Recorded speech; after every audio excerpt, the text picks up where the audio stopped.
আমি তো প্রথম থেকে শেষ পর্যন্ত আন্দোলন ছিলাম সামনের সারিতে। নরসিংদী সরকারি কলেজ যেখান থেকে আন্দোলনের সূচনা হয়, ওনারা একবারে কাছ থেকে আমাদের উপর গুলি বর্ষণ করতেছিল।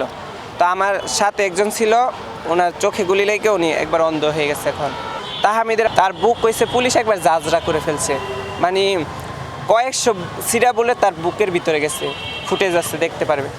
তাহমিদের আব্বা তার ছেলের এই দূর থেকে এই ঘটনাটি দেখে উনি দুইবার অজ্ঞান হয়ে গেছে, কয়েকবার ওনাকে হুঁশে আনার চেষ্টা করে।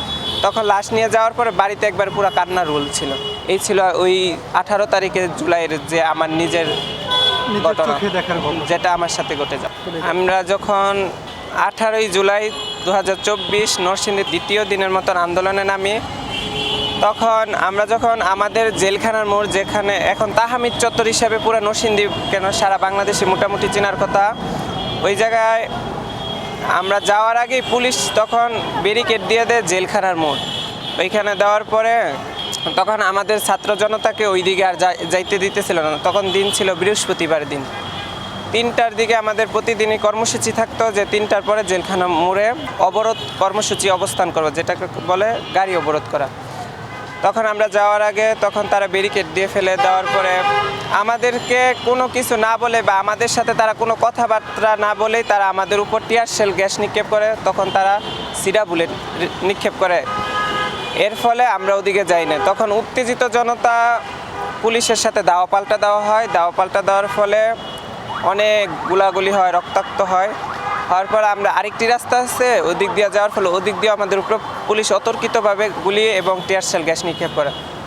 তো উত্তেজিত জনতা তখন ডিল মারার পরে পুলিশ তো হেলমেট পরা বাহিনী, তখন তারা তাদের সেফটি নিয়ে তখন তারা আরও আমাদের উপর ক্ষিপ্ত হয়ে যায়। এর ফলে কী হয়, তখন আমরা কোনো মতে জেলখানার মোড়ের দিকে একটা মিছিল, বিশাল বড় মিছিল আসে নরসিংদী সরকারি কলেজ, যেখান থেকে আন্দোলনের সূচনা হয়। তো নরসিংদী সরকারি কলেজের ছাত্রছাত্রীরা হাজার হাজার যখন জেলখানার মোড়ের দিকে অবস্থান নেওয়ার জন্য, তখন কাদির মোল্লা বাড়ি মসজিদ থেকে তারা তখন ওদিকে যাওয়ার ফলে তো পুলিশ পিছনে হটতে বাধ্য হয়। পিছনে হটার ফলে তারা পুলিশ বিভিন্ন জায়গায় লুকায় যায় বা তারা তাদের জানের ভয়ে তারা পলায়ে যায় জনতার হাত থেকে বাঁচার জন্য। এর ফলে তারা শাটার ছিল, ওইখান থেকে জনতা তাদের উপরে ডিল মারে।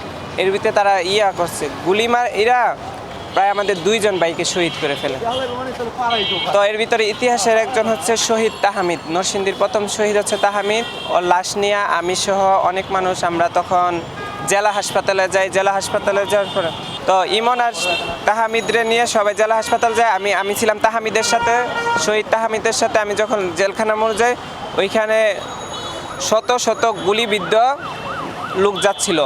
তো ওইখানে পুলিশও যাচ্ছিল যে তাদেরকে জানি চিকিৎসা না দেওয়া হয়, উপর থেকে তো বলে তাদের নির্দেশ, এজন্য বেশি তাদেরকে চিকিৎসা দেওয়া হয় নাই। তো ওইখানে প্রচুর ভিড় হওয়ার পরে তাহমিদরে নেওয়ার পরে ওইখানে তাহমিদরে মৃত ঘোষণা করা হয়। তখন আমরা ওই হাসপাতালে স্ট্রেচারে করে অনেকজন মিল্লা তখন আমরা নিয়ে আসি, জেলখানার মোড়ে আবার নিয়ে আসি।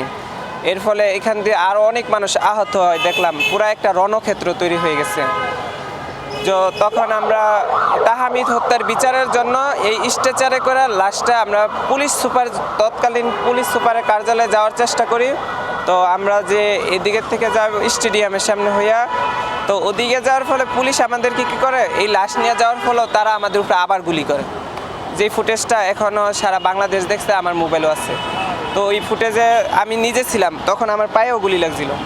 তো আমরা তাহমিদের ওইখানে যাওয়ার ফলে নিয়ে যাওয়ার ফলে তো পুলিশ অনেকখানি কাছে গেছি, এর ভিতরে পুলিশ গুলি করে। আমরা লাশ নিয়ে আবার ডেন্টাল হাসপাতালের ভিতরে ঢুকে যাই।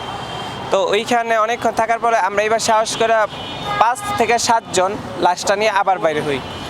জীবনের মায়া ত্যাগ করে বাজি রেখে আমরা তখন পুলিশের সামনে বের হই। বের হওয়ার পরে পুলিশ হাজার হাজার সামনে, এত পুলিশ আমার দেখিনি কখনো যে তারা আন্দোলন দমনের জন্য আসছিল। ওইখানে আমাদের যারা জেলা পুলিশ ছিল ওইখানে তেমন তারা সবাই ছিল না। এর ভিতরে বাহিরের পুলিশ বা প্রশাসন, কিছু হেলমেট বাহিনী ছিল। তো তারা কোনখানকার জানি না, আমাদের থেকে তখন মনে হচ্ছিল তারা ভারতের বা এজেন্টই হবে বাংলাদেশের, তারা কাজ করতেছে পুলিশ বাহিনীর সাথে। তখন আমরা যাওয়ার ফলে আমাদের পুলিশের অনেক কাছে যাওয়ার ফলে পুলিশ দাঁড়াইছে আমাদের কথা শোনার জন্য। তখন আমাদেরকে বলতেছে তোরা এখানে কেন আসছিস, তোদেরকে বলা হয়েছে আন্দোলন না করতে, তোদেরকে বলা হয়েছে ঘরে থাকতে, এখন তোরা যদি আন্দোলন করিস তাহলে তোদেরকে উপর থেকে নির্দেশ আছে তোদেরকে মেরে ফেলা হবে, তো তোরা এখনো সময় আছে আন্দোলন চলছে। তখন আমরা বলতেছি আমাদের ভাইয়ের তাহমিদ হত্যার বিচার এবং শহীদ ইমন হত্যার বিচার না হওয়া পর্যন্ত আমরা যাব না। ওই দিন প্রথম শহীদ হয়, এরপরে আরও 2 জন শহীদ হয়। তো আমরা বলতেছি আমাদের ভাইয়ের হত্যার বিচার না হওয়া পর্যন্ত আমরা যাব না।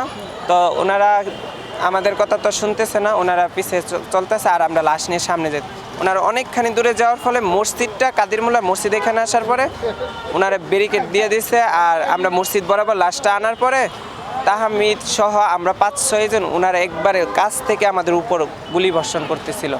তো আমার সাথে একজন ছিল, ওনার চোখে গুলি লেগে উনি একবার অন্ধ হয়ে গেছে এখন। তো আমি বৈশা গেছি স্ট্রেচার সহ, ভিডিওটা আছে আমাকে বলে দিব।